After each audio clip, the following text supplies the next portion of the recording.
Turning audio on one audio, and that's not your audio. Audio, okay.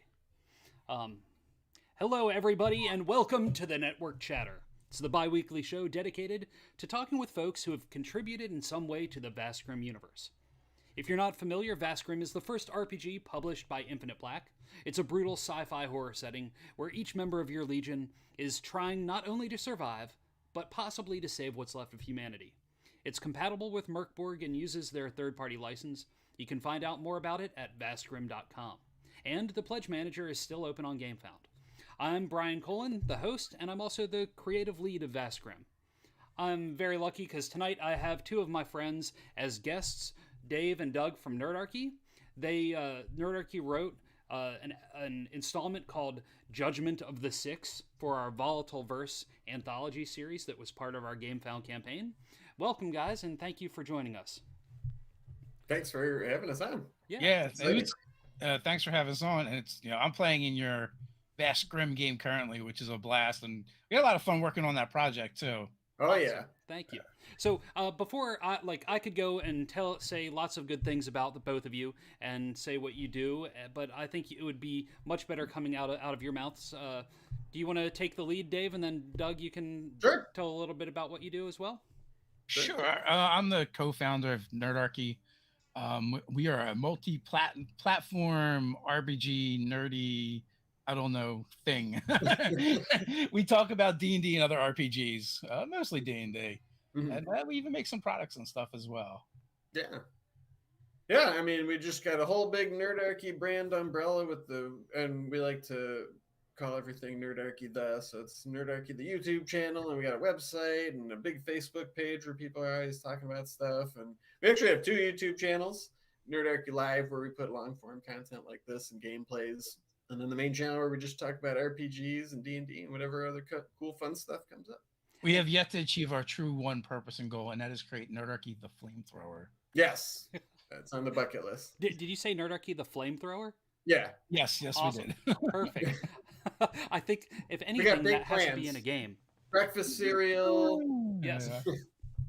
Awesome. Well, and you guys have been around for quite some time in the streaming world, as especially being on YouTube. Nerdarchy has had a presence for quite some time. I mean, what year was it that I met you guys at? It was at Origins. It was at least Origins? Like 4 years ago. That was 2018, I want to say. Okay. So yeah, and you've been maybe 2017 even. Yeah, I think it might have been 2017, and you were streaming years before that. So you have quite the catalog of RPG content on your site, and you know a lot about lots of different various RPGs. I don't know if we know a lot, but we sure talk a lot about stuff. One of the things that I like to get into when talking to people here on the Network Chatter is finding out how each guest kind of got into RPGs, because everybody has a unique origin story, especially now as the hobby is growing and there's so many more people that are playing. I love hearing how everybody got into it. Not all of us have been playing for ages. But so, hey, Doug, I don't recall ever chatting with you about that. So can you tell me a little bit about how you got into the scene? Oh, yeah, sure. I have an older brother. He's 4 years older than me, and he would play the Red Box with his friends, and it was either over at our house or he had to watch me when my mom was at work, so I would have to go over to his friend's house, and I just thought it looked cool, and so I just saved up my money from setting up bingo on Friday nights and bought my own Red Box set, and went to school, and I was just to my friends, I'm like, you gotta play this. And I remember our first adventure. Actually, despite me getting it and introducing it, another friend wanted to run the game. He's like, "Oh, I'll be the dungeon master," and we're like, "Awesome!" And I don't remember a whole lot, but I do remember there was a long trap-filled hallway with a chest at the end, and it was trapped and locked. And we opened it, and a white dragon popped out. And we're in 5th or 6th grade. We're like, "Well, how did a white dragon fit in this chest?" He's like, "I don't know, it's magic." We're like, "Okay, whatever." Yep. And that was my introduction. I just never looked back. Awesome, that's cool. Nice. And over the years, are there any systems or games that you've gravitated towards, or ones that have really left an impression on you? Oh, for sure. I mean, at that time too, it was TSI made Gangbusters and Star Frontiers. We played Gangbusters a lot. Marvel, superheroes role playing game Uh-huh. with the Phase Rip Universal Chart. They're probably the biggest impact other than D&D. I still think that's the best superhero game, and honestly, just a really cool, like elegant game system that I still enjoy playing today. Awesome. That's very cool. My guest from 2 weeks ago, David Gallagher, he still plays the Marvel superheroes game Yeah, on it's a a regular great game. basis. Yeah, that's funny. And Dave, what about you? What drew you into the funny shaped dice? So I feel like when I first was exposed to it, I was like really young, like probably like 8, and like my neighbor was a little bit a couple years older. Ian Wilson came over with the red box, pulled it out, showed it to me. We didn't ever played it. We ended up going to friends of his house and playing Gamma World, and I don't maybe one session or 2 sessions. And it would be like several years later when we were playing like yard sports, and we were all probably like tweens, early teens, and like there was an older kid in the neighborhood, like significantly older than the rest of us. We all thought he was like super cool, but it turns out he probably was not at all. But to us, he was, because he was Sure. like 17, 18, and we were, we were significantly younger. And he's like, "Do you want to play Dungeons and Dragons?" And I like vaguely knew what it was, and he, but he didn't bring out the red box set. He brought out, the AD&D books, Nice. and that summer we played tons of D&D. We played all kinds of other games, like Doug said, like it seemed like one of my friends would show up with a new game Every weekend. every Uh-huh. Yeah, week. it's like, all right, let's play that. You know, Whatever. and I just remember sitting on the front porch or on the pool deck or on the back porch and playing all the different games, all the games that Doug had mentioned, and a ton more. Hmm. But again, like it was always like we play like a session. Uh-huh. The only thing we played a lot of was D&D and some Marvel, but like we didn't even really play it as adventures. We just played like whatever the Wrestling Federation was in the Marvel universe, and Uh-huh. we would just fight each other. The Unlimited Class Wrestling Yeah, Federation. yeah. It's like all of a Um, sudden the Beyonder pulls you to a planet and you're just fighting, and that's it. yeah. Yep. It's funny to think back though too, because a lot of what was, despite like switching those games up all the time, we played for a lot longer. Which Yes. I think these days everything people just do short. Although there's still a hell of a lot of people out there that play for like 8-9 hours. But that was like every week. That's all we did. Oh, Right. on Yeah. Saturday for like 10 hours. I think that's just being an adult and having too many Yeah. other things to do. Like, Yeah, right. there's I would like to believe that, but once I hit like my early 20s, Mhm. we started the group that would actually kind of be the genesis for Nerdarchy, and we would play every Saturday. We would show up, and it was whereas between like 3 and 5 in the afternoon, and we would play sometimes until the sun came up. Man, I'm jelly. And it's like when Ted would get a girlfriend, he'd be like, "Look, this is what I do on my Saturday nights. You have to be okay with that." And like I had been with his sister for a while. We'd get married a couple years later and start popping out kids and stuff. But we maintained that group in some incarnation for a long time. And and we still play with some of those players to this day. I mean, one of them is my brother, Mhm. and our buddy Mark that joined that group, a little bit later. We met him through my wife because they were in the same choir at church, and he's like, "How come your husband is never at any of these church events on Saturdays?" And she was like, "Oh, he games Saturday." And he's like, "Really?" And then she made the introduction. So he got assimilated into our group as well. But now, we're like 3 hours, 4 hours, like a 5-hour game right now is like long. Yes. Yeah. I mean, I remember those days of being able to stay up for a couple of days on end, taking Hmm. quick, short little naps, running to 7-Eleven to refill all the things, Yeah. and then get right back to the game. Yeah, right. But Well, yeah, that used to be part of the process. Like, because we played a couple of different places. Like, I had a place kind of down the street from where Ted lives now, and like the pregame ritual was for us to walk over to Wawa yep. and get snacks and stuff, and then we'd like order pizza, or maybe we'd walk over to the pizza joint and bring stuff back. It was like a whole thing, a whole event. Yeah. Now I know you both have been homebrewing stuff for years and years. At like in the early days, were you homebrewing things as well? I wasn't. I always just used publish adventure, sort of the same way I do now, where it's like I start there, and players are gonna go astray, and you're probably gonna have to make some stuff up along the way, and then it's like if I happen to remember like, oh, this is like that part of that published thing, I'll just find that real quick and like, okay, now I'm back on track. But as far as like really dedicating, like I'm gonna memorize this and everything, I've tried to do that, and it's just like a recipe for anxiety, because then you're like, oh yeah, why is this guy doing that thing, or like that NPC. But I like to use them just as like a safety net, Sure. and as sort of like a palette of building materials. It's just like, okay, here's a bunch of stuff, and once you're playing, you can make something out of it with the players. Nice. Yeah, like way back when, like thinking about the times of going taking the breaks to go to the pizza shop or the Wawa or the 7-Eleven. That's when like I'd have the big like water map deep like thumbtacked into the walls of my basement, going all the way up onto the ceiling and stuff, so that we could all reference that as Mm-hmm. the all my high school friends would be like, well, I'm here and I'm here. Oh, so we had a piece of plexiglass that I took a T square to, and with a Sharpie and drew lines on. And in the early days, we just used D4s and D6s. Like, here's a bunch of D4s. Pick the one that looks like your character.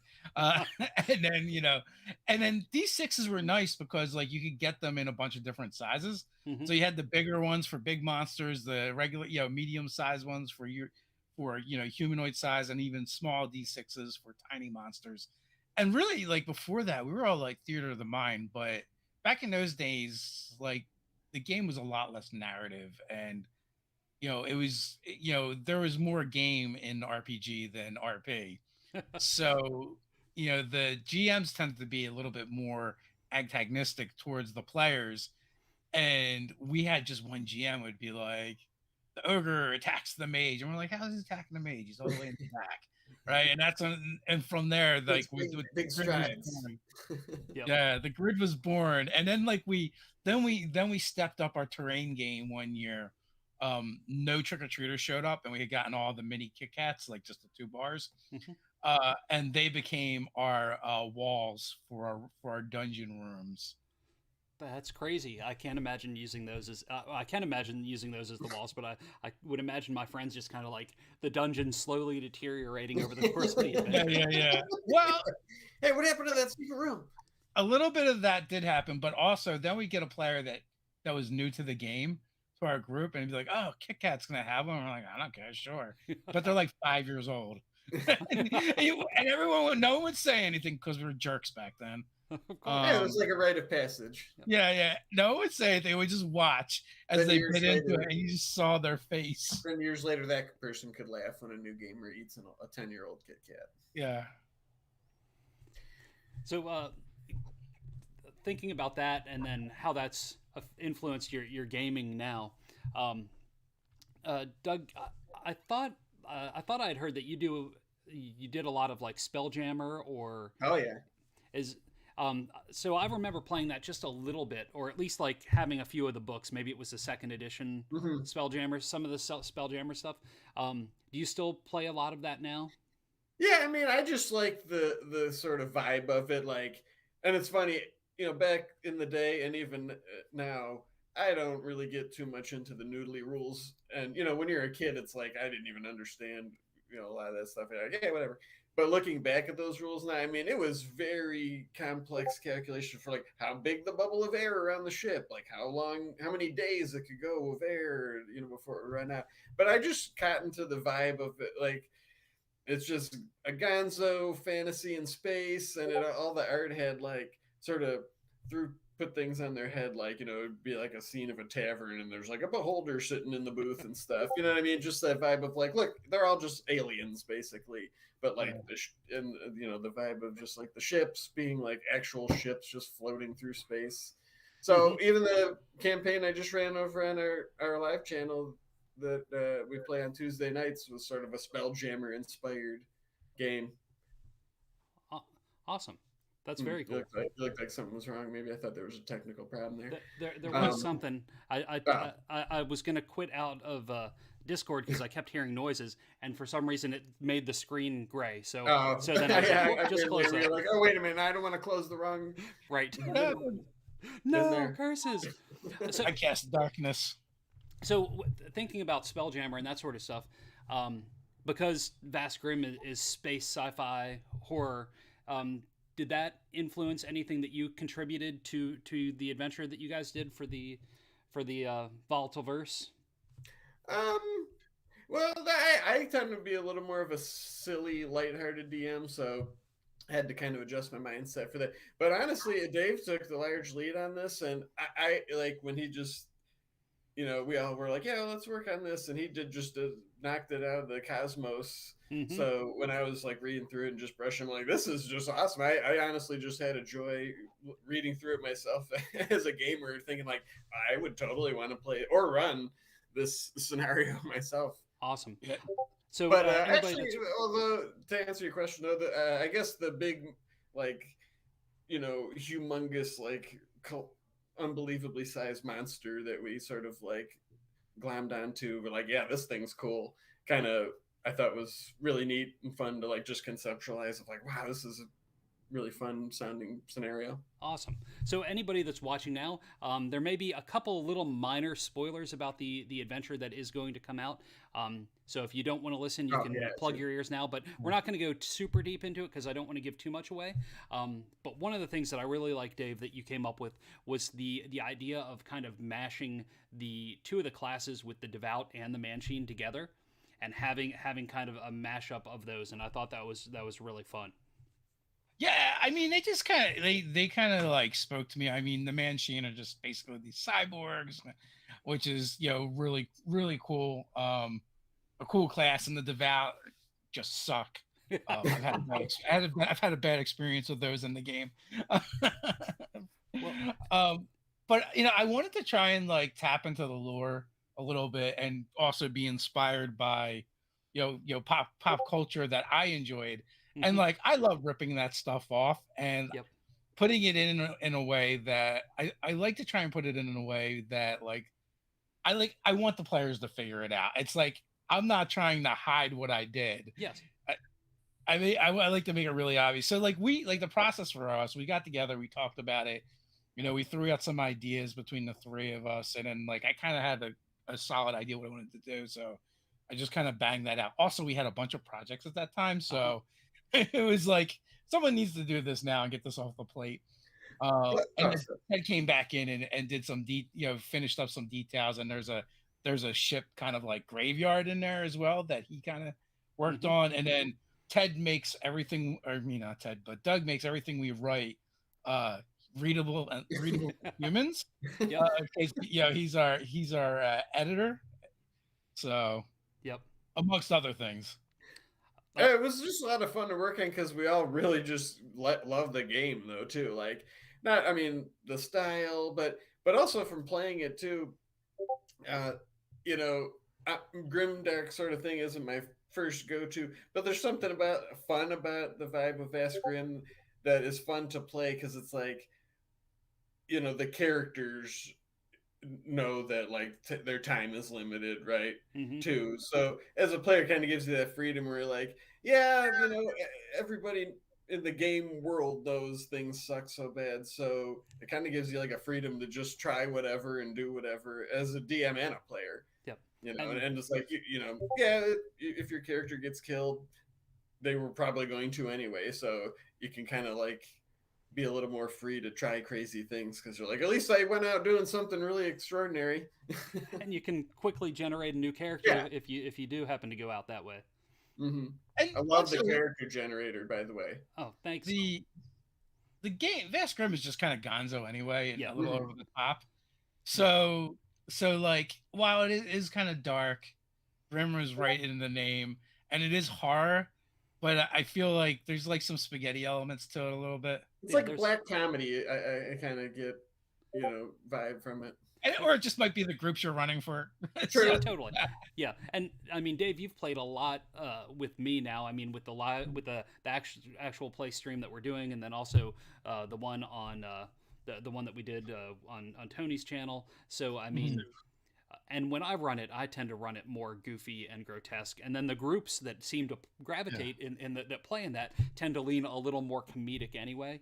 I like that you've got Easter eggs in there that are pop culture references in your adventure, because I threw a bunch of those into the core book too. I mean, little things that are just like, yeah, this I like this, and It's I want to fun. reference this and make this like based off of this sort of thing, and have lots of little hints in there for that. The best part was the sneak peek that you gave us earlier. Uh-huh. And I was like, oh my God, those shitty maps that I'd used, they recreated them. Like, but they're not, but made them good. But like, I can still see, like, at the core, I can see what I kind of sketched out. And I Mhm. really, honestly, I did that really for myself to know where things were when I was describing things. Well, and that's really important, especially like when I'm going in and making the maps, having a rough idea of what you're thinking. Because me reading words and translating it to a map, my brain just it doesn't connect the dots when it's Mhm. somebody else's ideas. So that your little sketches really helped out a ton. Especially when it's a big map. And I liked that map too as editor because, like I said, I just came in afterwards, and the like succinct text and then just a little map. It's like, okay, I can totally see how this would play out, and thinking like of it as a GM, it's like this is a good collection of material to help you run the thing, because like the map isn't huge and it's evocative, and you can get the point across really quick. So just reading it like that from that point of view behind the scenes, that little map was super helpful, Dave. Yeah. Yeah, well, I also just referenced what you guys did in the Vast Grimm book itself. Like Mm-hmm. the adventure you had in there, like, was really like a really good kind of template for how how I thought you guys wanted things written. Yeah, yeah, absolutely. I mean, a lot of that is having small like chunks of copy that give the idea, then shorter lists of things to make it easy to for whoever's running the game to embellish upon. So it's not like it's not overly wordy and overly descriptive to the point that the GM's just reading it aloud from what's there. It's more like this gives me the essence of what I want, and now I've got to embellish it from there. Vast Grimm and games like that, I feel like they they're designed with the idea of mind that like the players are going to play too, right? So I don't have to hold your hand the whole time, because like they're going to do stuff, and then here's some ideas to just key off of when that happens. Like I love all those little charts and random ideas of just like complications or just whatever, things that just give you little ideas as you're playing. Right. And also things that make it so that it's replayable. So if you Yeah. play it with one group this weekend and play it with another group, and there might be a couple of people that were in it the last time, they can still Mm-hmm. play it and have a completely different experience, Right. which I dig. I like that, especially now that like before in my life I'd never run the same adventure more than once. It'd always be just like with my group of Mm-hmm. friends, and we're Never continuing is. on. Yeah. And now having to play test stuff and running things over and over where it's the same thing. Like I don't know if you guys have done that much, like especially when doing like D&D in a castle. Did any of that kind of overlap where you'd run one group and then run a different group but have the same kind of core adventure, or was it all unique we per? we each individually had the same group the whole time, and it was like just one It Okay, was a adventure campaign. for them. Yeah. Yeah. gotcha. But we were trying to coordinate between the three of us, because the finale of that, we combined all our groups and surprised them, and had like, what was it, 17 people? Like Yeah. they didn't know that was gonna, it was just our normal game time, and so we had like this huge banquet room with this big. We had the tables on like a big U shape with a giant like map battlefield in the middle. It was Awesome. Dwarven Forge, right? Because they brought all that stuff for. They're just like, you Uh, just put whatever you want together. So we're like, all right, cool, and just start grabbing all no, this. it was something Foundry. It was another company. It's a company from Greece, I think. Oh, was it? Yeah. Oh, well, whatever it was just like toy box full of it. Not like Yeah. a whole room full of it, actually, right? Remember that it was like a Yeah. whole big hotel room just full of like plastic tubs of that stuff. Cool. How did it go? Well, did it merge well together, blending all three groups into one? Yeah, we were like, man, this could be a total cluster. But like everybody, it was basically just like a long, it's like dynamic combat. But everybody was like waiting their turn and not, they were talking, but like not super loud and over talking people, but actually still paying attention. And we co-DM'd it. So I was running the legendary actions and tracking initiative, which was a lot of fun, and the layer actions. So it was like I got to do something every time, like and 17 people, like every time at the end of the turn, like I hit that guy with a psychic beam or whatever. Yeah, awesome. So yeah, it was cool. Yeah, we each just had different responsibilities, which made it work. And also, it was the first time we ever did anything like that. I mean, most of the players really dug it, but also most of the players were like, "I don't think I would want to do this again." No. They were like glad that they did it, but like, and I would want to run that, too many times either, because it was a lot. But one of the cool things about that experience was like, Doug had this mother and son team at his table, right, and the mother had never played D&D before. Awesome. By the time we got to the epic battle at the end, I think she was playing some kind of spellcaster, like a bard maybe. Bard, yeah, and like she was calling out like these high level spells, everything it did, like so on point. Like I've played with people that have been playing this game for 20 years, and their stuff wasn't that together. Oh, I hear from her from time to time too, and she still plays. That is so cool. Yeah. Oh yeah. That's like a huge honor for me to play with somebody, any game, for the first time. Oh, that's wonderful. Yeah, that's very cool, and especially getting to hear that they're still playing a year or so later. That's great. I was honored to play Vast Grimm with the creator for the first time. That was certainly a lot of fun. It's so much fun playing new games too. Yeah. When you don't have any like preconceived notions like this is a high number stat, or like it's like I don't know what any of this means. You're just playing. My character has 1 hit point. Is that good? Yeah, right. Yeah, it's kind of fun, right? Because you're not thinking of it in that terms. You're playing like you're a new player. Where you're like, I don't know. This is what I want to do. Just tell me what to roll, or what power that is. Especially, I find it especially like when there's not a whole lot on the character sheet as far as like what your skills are, when there's not a whole lot there, it makes it more freeing for me to think, well, if it's not there, then I can do whatever isn't on the sheet. Yeah, and it doesn't. Yeah, you don't lean into just like, is the answer on my character sheet somewhere? It's like, nope. Yep. The more developed, just out there. The more developed the character sheet is, it does feel like, especially new players, they just want to stay within. Well, maybe not so much new players, but players in general want to stay within the boxes, right? It's when you have something like Vast Grimm that doesn't have tons of options. You got some options. You start looking at stuff like your mundane equipment, like, can I do something with this? And instead, can I try something different? What's in the environment? It captures that feel that, like, I think Merc Morgan, those old games did too, where there wasn't like Redbox, there was no skills. Right. Like, you know what I mean? It was just like, if you want to try to pick a lock or sneak around,